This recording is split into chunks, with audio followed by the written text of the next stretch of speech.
Welcome back. Qantas is now facing a multi-million-dollar compensation settlement after the High Court ruled the airline illegally sacked more than 1,700 employees during the COVID pandemic. Really emotional scenes out front of the High Court yesterday. Let's bring in National Assistant Secretary of the Transport Workers Union, Nick McIntosh. Nick, good to have you here. It's a huge win for workers. It's a big win for the union. Were you going into the court yesterday? How were you feeling? I think nervous with everyone and with all the workers we were there with. Really nervous. We knew that that Qantas had done the wrong thing here in our hearts, but it's one thing to know that, and it's another thing to prove that in front of 7 High Court judges. So we were nervous, but we were so relieved and elated for the guys when we walked out there yesterday. You just mentioned just quickly in the break, and we saw a little bit of it in the news. But what was the reaction for the workers when they came out and they got this decision? Well, Dave, these are your salt of the earth blue-collar guys. Don't like showing much emotion. The really stereotypical Australian image. There was not a dry eye when we walked out of that courtroom yesterday. It was just unbelievable to watch grown men and women just bawling their eyes out at this result. Just feeling justified that this finally they had justice. Finally, this was their day.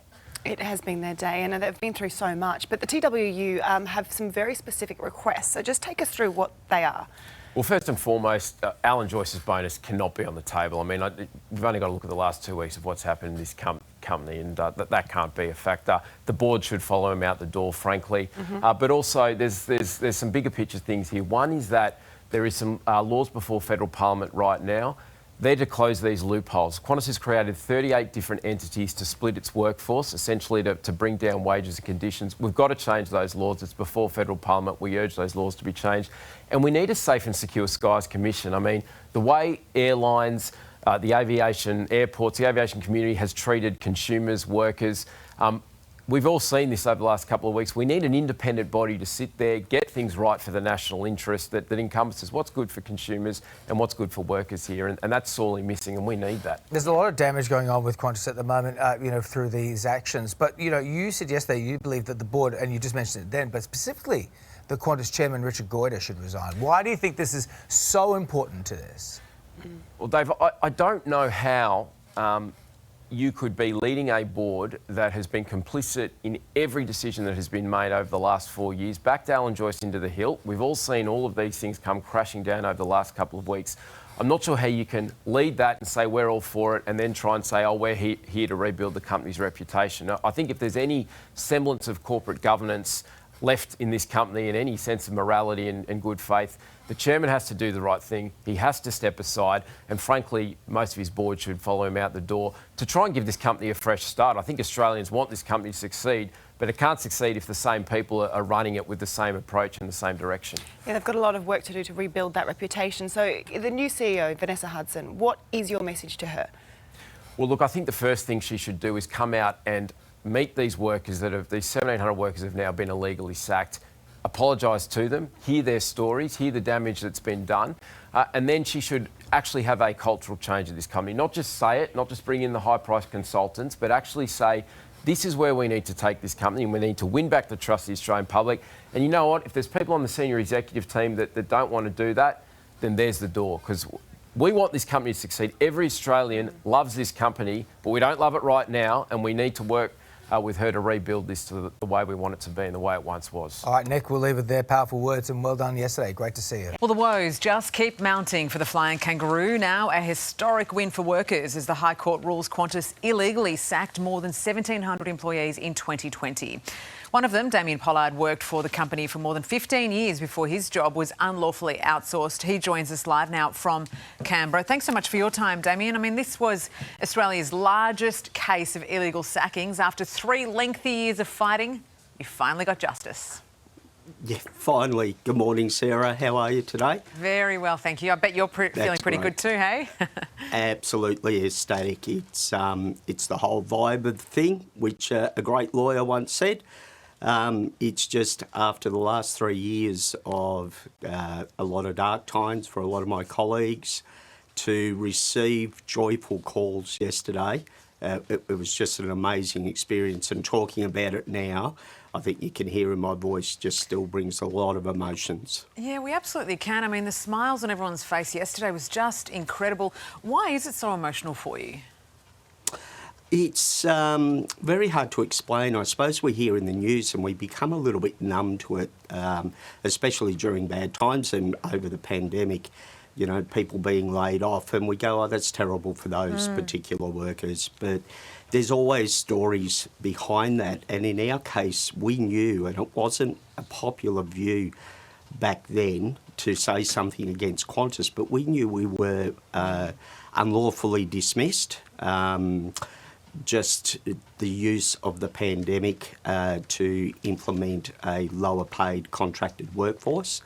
So with the help of the TWU, especially Michael Caine, and we fought, and it was a fight that none of us expected to win. But as of yesterday, fairy tales do come true. Yeah, and I mean, what you touch on there, it was really a very difficult time in this country, obviously around that COVID pandemic, and no one really quite knew how to navigate through that. Do you think, though, that Qantas kind of weaponised that back then? Undoubtedly. It's, I believe, if you look through the original case notes in the federal court, it was called a window of opportunity, and that window of opportunity was diminishing, and I'm under no doubt that this was meant in regards to us and how to get rid of their legacy workforce and to bring in third-party labour hire. At the end of the day, this is also really just about how you treat your fellow human, right, and how you treat loyal staff like yourselves after more than 15 years. How did you even find out that your services were no longer required by the airline? Well, it was my first day back at work. I'd been on JobKeeper for the previous 6 months, and as a full-timer I was laid off. My first day back, and I can't remember because that morning is a little bit of a blur now, as you can probably understand, but we were called in to listen to a recording, and the recording basically announced that you lost the tender, no legacy airport of ground handling workers was successful in the tender process, and that we, would be then dismissed over the next coming months. A recording? So you weren't even told face to face? No. So our airport manager in Canberra came down to offer support, but it was just a blank screen on the TV and a recording came across. Yeah, it's a pretty shocking way to let people know, hey? Yeah. I mean, the fight isn't over, is it? Though you, the Transport Workers Union, you're all working for some very specific requests going forward. What do you want here? Yep. Well, I suppose there's a couple of things, obviously, and I won't touch on them, but there's a lot of commentary about the board. I would love to see Qantas now and the new CEO come and cooperate with the federal court in compensation hearings. There's also the closing the loophole legislation. I'd love for the Parliament to pass that, because this is a perfect example why that's sorely needed. And lastly, we have been, or the TWU have been agitating for something called the Safe and Secure Skies Commission. And basically that's something just to make sure when an airline does something, and it could be any airline, that it is in benefit of the travelling public, because I think the travelling public has been forgotten a lot, especially in the aviation industry. Well, that's planes, and there's been such a stink around Qantas at the moment. When you, Damien, see images about the Prime Minister being all cosy with Alan Joyce, especially at a time now during the Voice campaign, how does that make you feel? Is that a bit irritating, or is it a separate issue? No, I think it's a separate issue because, understandably, I've been concentrating on our own fight. But what I will say, 3 years ago, the now opposition was in control of the government, and they did not lend any support whatsoever. And our now government, including Mr Albanese, was so welcoming and freely giving of their time to come and listen to representations and listen to our story. And two senators in particular, Senator Tony Sheldon and Senator Glenn Sterle, just took up the baton and ran with it and has fought with us side by side. Yeah, Tony since. Sheldon in particular getting very emotional in the Senate last night, that's for sure. Yes, Just it very was quickly, great to Damien, see. will you go back to Qantas? I don't think they'll have us back, thanks, Sarah. No, they probably don't deserve you, mate.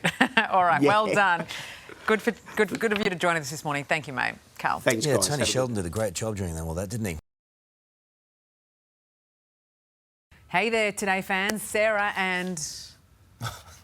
What's my name again? Oh, my goodness. Carl. Hey, thanks for watching our YouTube channel, though. Subscribe now for more news, special reports, and amazing Aussie stories. And Carl misbehaving, Whoa, of course. that never happens. Always happens. What's she talking about?